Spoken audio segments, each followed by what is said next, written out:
What can minds from thousands of years ago possibly teach us in this age of artificial intelligence, instant gratification, and endless noise? At first glance, the words of Aristotle, Plato, and Seneca might seem like relics of a distant past, scrolls gathering dust in the annals of history.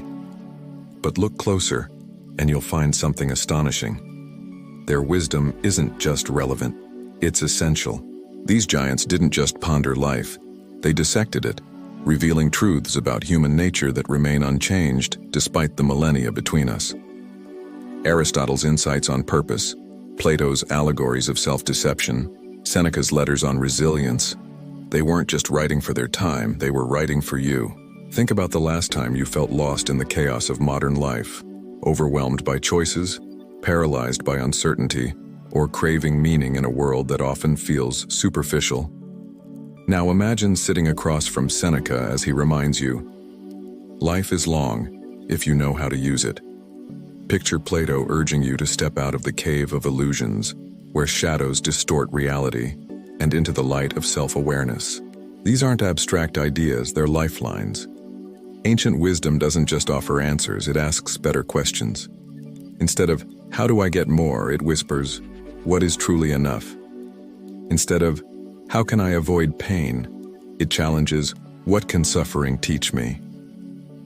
This isn't about memorizing quotes or treating philosophy like a self-help manual. It's about recognizing that the human heart hasn't changed. We still crave love, fear loss, and wrestle with doubt, just as they did. The only difference? We're drowning in distractions they couldn't have imagined, yet their words cut through the clutter like a beacon. So let me ask you, when was the last time you paused long enough to hear them? Not as distant scholars, but as mentors who've been waiting patiently for you to listen. Because the map to your inner world?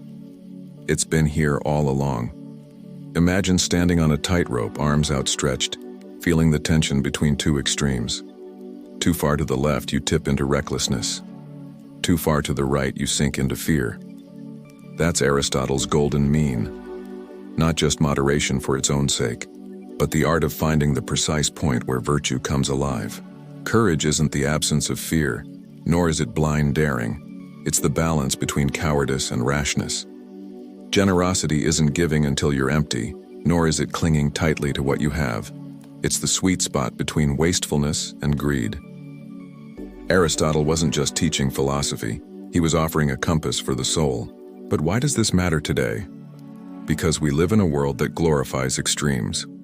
We're told to hustle relentlessly or quit entirely, to numb our emotions or drown in them, to chase endless pleasure or punish ourselves with austerity. Yet Aristotle whispers across the centuries, true happiness, eudaimonia, isn't found in either extreme. It's the quiet, steady hum of a life lived in alignment. Think about your own struggles.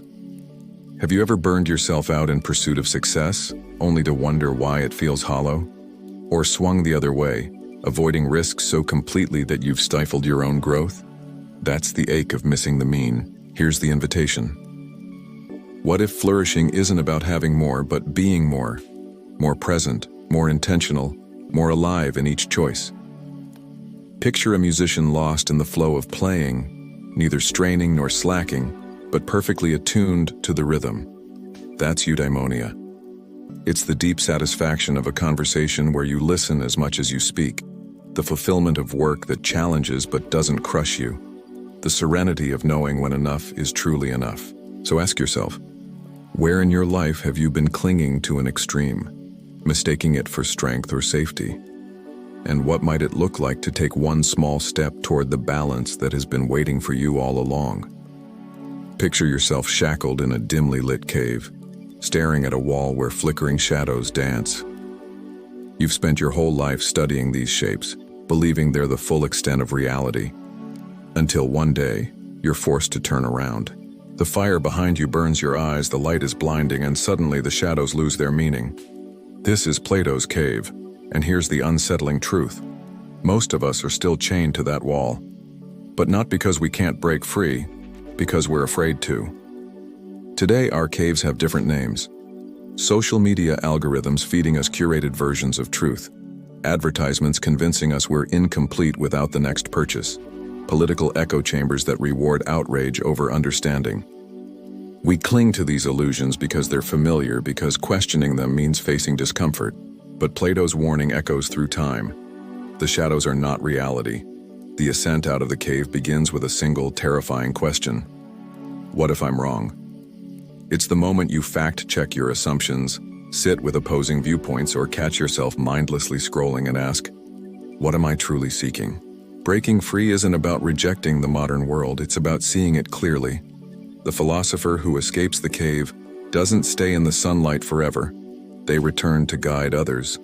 That's your call too. Every time you choose nuance over bias, depth over distraction, you're stepping toward the light. So consider this. What shadows have you mistaken for truth lately? A limiting belief about yourself? A story you've been fed about success or worthiness? The cave is comfortable, but the world outside, vast, uncertain, and breathtakingly real, is where life begins. Will you turn around? Close your eyes and imagine standing in the eye of a storm, winds howling, chaos swirling, yet at your center, perfect stillness. That's stoic calm. Seneca, the philosopher who tutored an emperor and faced exile, didn't just preach resilience, he lived it. His secret? Amor fati, love your fate. Not just enduring hardship, but embracing it as the chisel that sculpts your strength. Think of a time life blindsided you.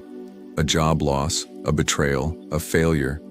At first it feels like the universe is against you, but what if it's for you? Seneca would say, this too is part of your training. Here's the radical truth. You don't control the storm, but you always control your stance in it. Modern life bombards us with distractions, endless notifications, petty grievances, the pressure to react to everything. But Seneca whispers, you're afraid of dying? Tell me, is this really how you want to live? Time isn't just short. It's slipping.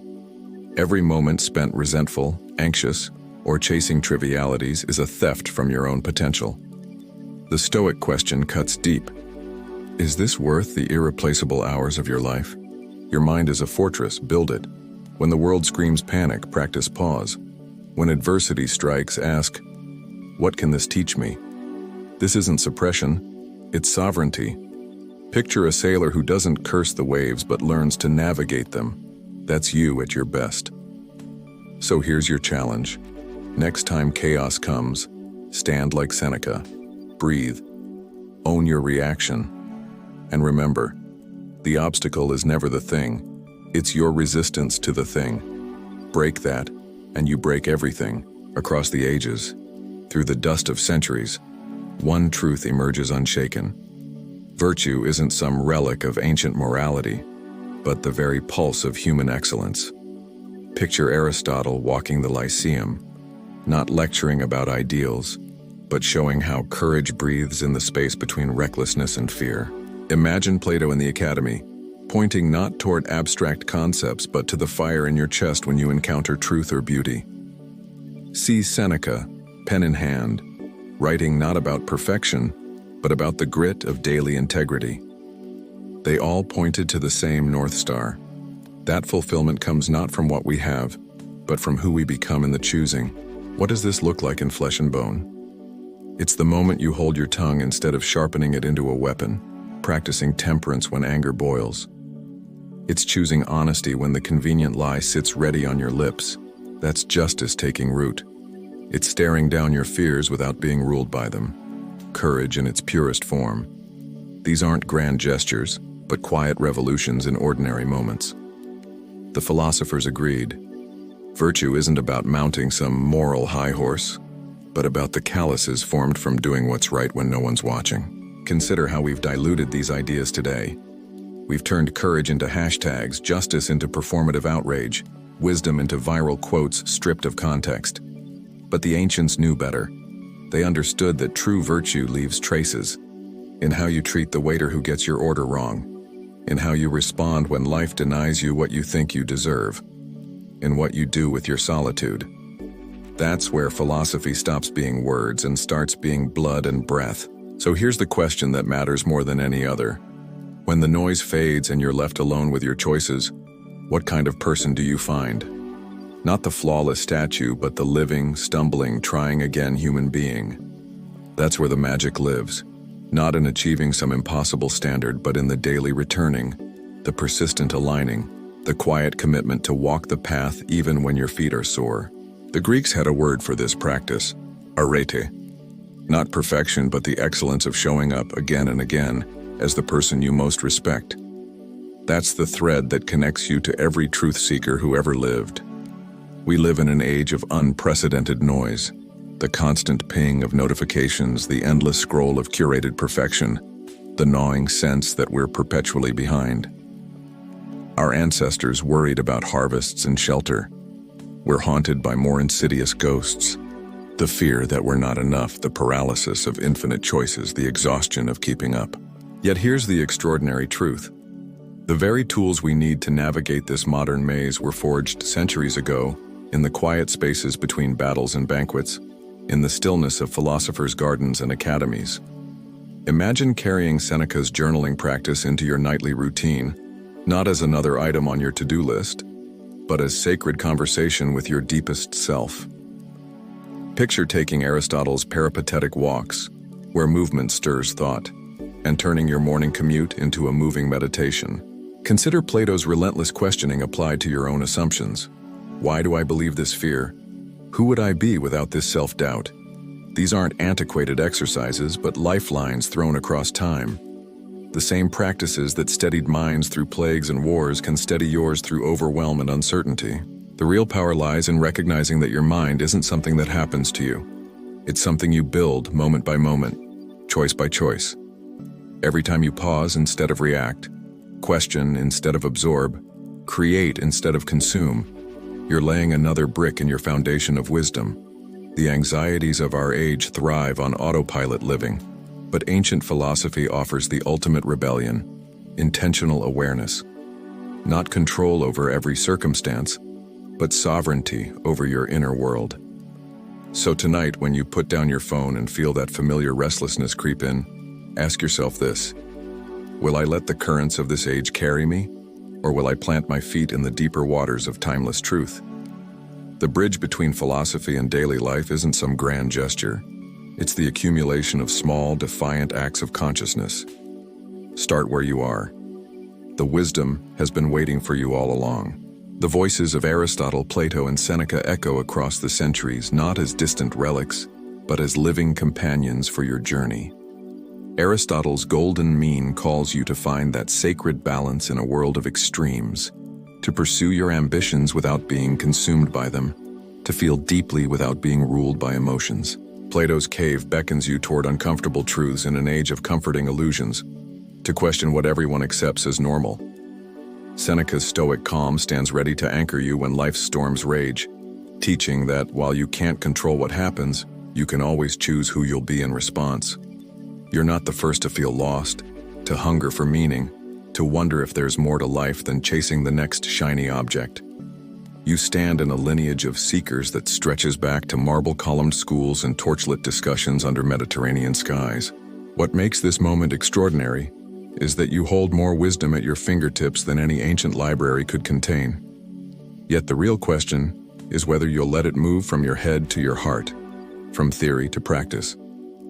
So here's your challenge, the one that matters more than any other. What single insight from these timeless minds will you take into your day? Will it be Aristotle's call to find the courageous middle ground in some struggle you're facing? Plato's invitation to question an assumption you've been clinging to?